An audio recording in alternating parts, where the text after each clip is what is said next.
but it's how I was because, like I said, I didn't grow up like watching WWF or WWE. I grew up watching Glow. So a lot of stuff that they had us doing, I was just like, oh my God, do you want me to do that? Okay. All right, and you just did it. But so there was a lot of drills that we did at Deep South. It was just crazy, like get in there and take power slams from Sonny Siaki. Get in there and take body slams from Luke Gallows, or take his uppercut, and I remember there was one time when I got an uppercut from Luke and I just thought like, holy crap, he almost killed me. But, you just never, you swear.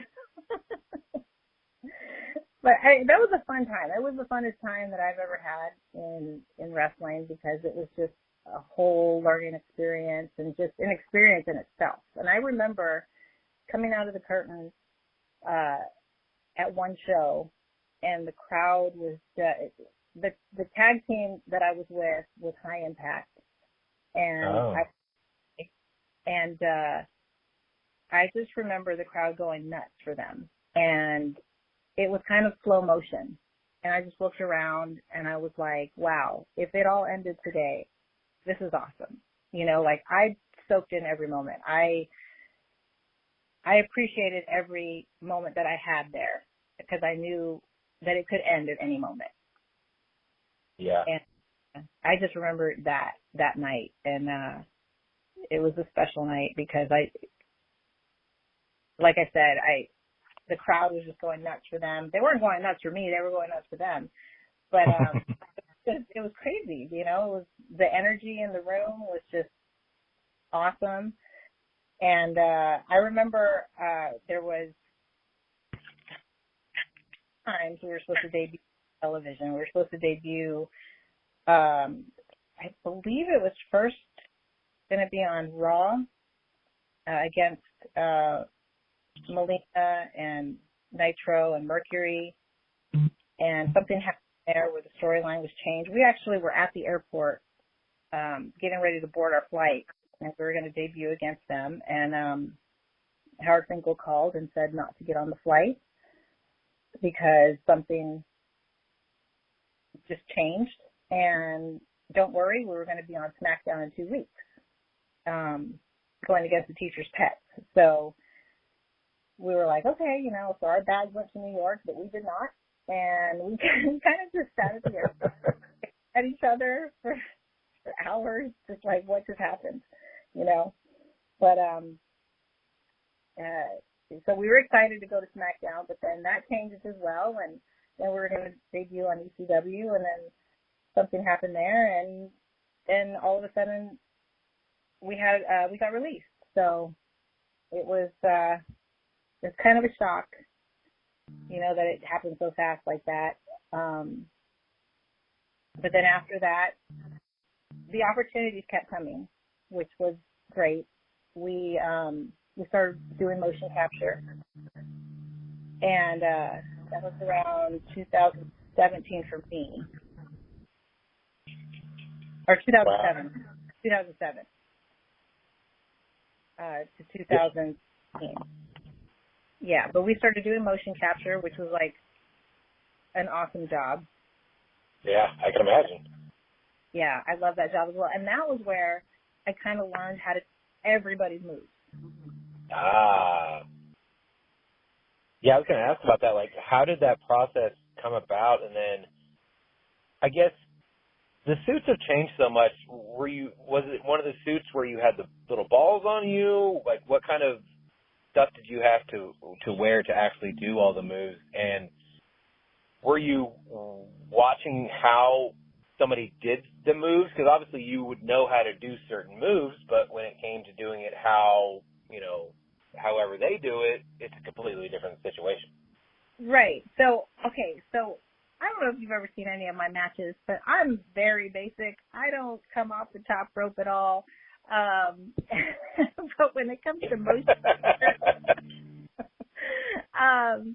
they show you what they want on a huge Titantron, and they expect you to be able to do it. Whatever they show you, they hope that you can do. So they let you watch it, and then they kind of look at you, with the side eye, like, you okay with that? And there was a lot of stuff. Like, I remember doing Gail Kim's missile drop kick for the first time. Like, that was the first time I ever have done a missile drop kick in my life. And I'm telling you what, that shit hurts. It hurts just doing it. That is not fake. So, I remember doing it to, I believe it was Serena. And, we did it a couple times, and I was like, I don't know how anybody likes doing that move. That hurts, but that was the first time I ever did something like that. I did a backflip for the first time at motion capture. I did all the entrances for, numerous girls. Like I said, I was there from 2007 to about 2016, if I'm correct. I may be wrong, but I think it is 2016. But yeah, you find yourself having multiple personalities at motion capture, because they want you to go from doing Natalia to Soraya to Beth Phoenix to I remember doing Awesome Kong too, and I even did Vince McMahon at one time. You did the walk and everything? I did, yes. And my favorite one that I did was Lita, her entrance. When I did Lita's entrance, that was my favorite of all time. Yeah, it is. Obviously, she's still doing it, but it's iconic. And the fact that you were able to do it, I mean, like you said, you're kind of having a split personality, but at the same time, you're like a fan in the living room in their bedroom doing it, but you're getting paid to do it so that it can be in the video game so that they can play it later. Right. Yeah, it was the best. And sometimes I would ask myself, like, is this really my job? Like, I'm getting paid to do this? This is crazy. Yeah, I loved it. And at the time, my daughter, she was younger. She's 21 now, but at the time she was into those video games, and she loved playing the video games. She loved playing, the SmackDown versus Raw and all those games. But every time she was playing it at home, I would ask her, I would say, no, stop. That's my entrance. And she would just hit the button. Click. She didn't want it. She was like, no. Yeah, no, Lita does that. You don't do that, Mom. Yeah. But it's kind of crazy because, my daughter's wrestling now. And, at times we do wrestle each other, and so it's fun. So how is it having, now you're part of creating a second generation wrestler? Like, what was that like for you? And then now that you said you guys have faced each other in the ring, how is it wrestling your daughter?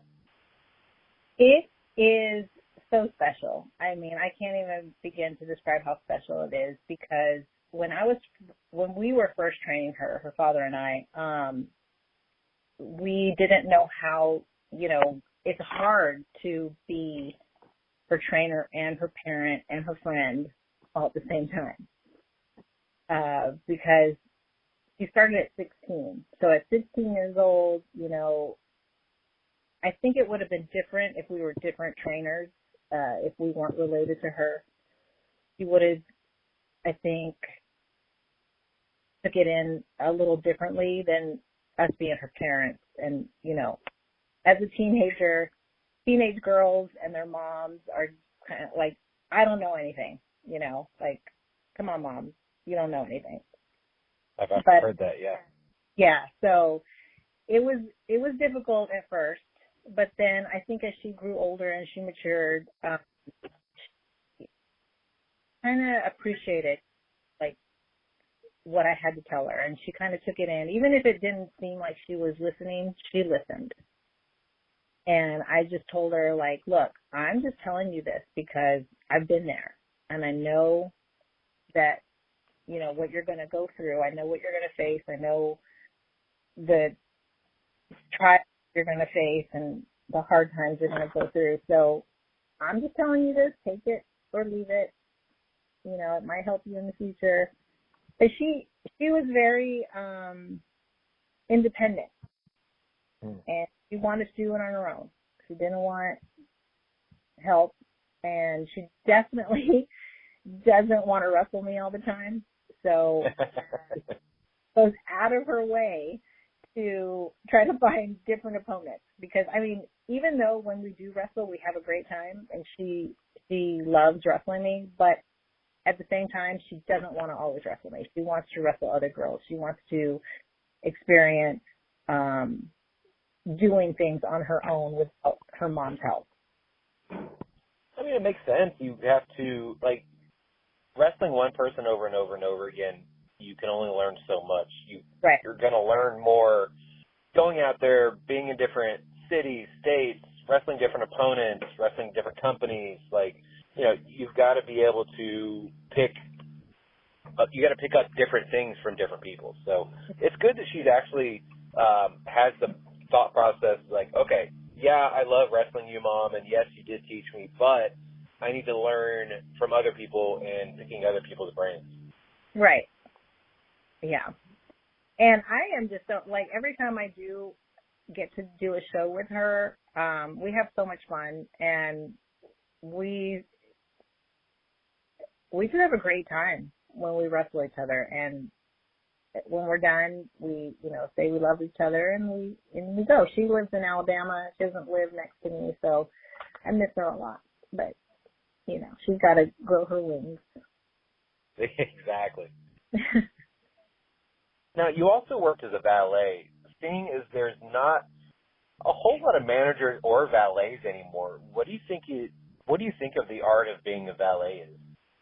Oh gosh, and I didn't realize this at the time, but I was a babyface valet, which is not common, I wouldn't say. So, I wasn't there to, help my teammates win, or I wasn't there. I was just there as a cheerleader, and I literally never knew what the outcome was going to be of our match. I purposely did not want to know who was going to win and who was going to lose. I stayed away, and I let that, and I wasn't even there unless I had a part in the match. I didn't want to know anything, because I wanted all my reactions to be real. And I wanted to have, real facials, and I wanted to just, for me, it was better for me to have the not knowing, and there were times when I thought the match was going to be over, just like the crowd, and it wasn't, and I would be just as shocked as everybody else. And I think people watching my face and being shocked, and I had, with my facials, it kind of helped, everybody stay involved in the match. And, when someone was in a hold or trying to come from underneath, I would, get the crowd going, and the crowd would be on fire. And it was just electric. It was so much fun. Yeah, I didn't think about it until you mentioned it, but there's really not a lot of face ballets. Sunny was always a heel. Mm-hmm. Miss Elizabeth was a face, but Sensational Sherry or Queen Cherry was always a heel.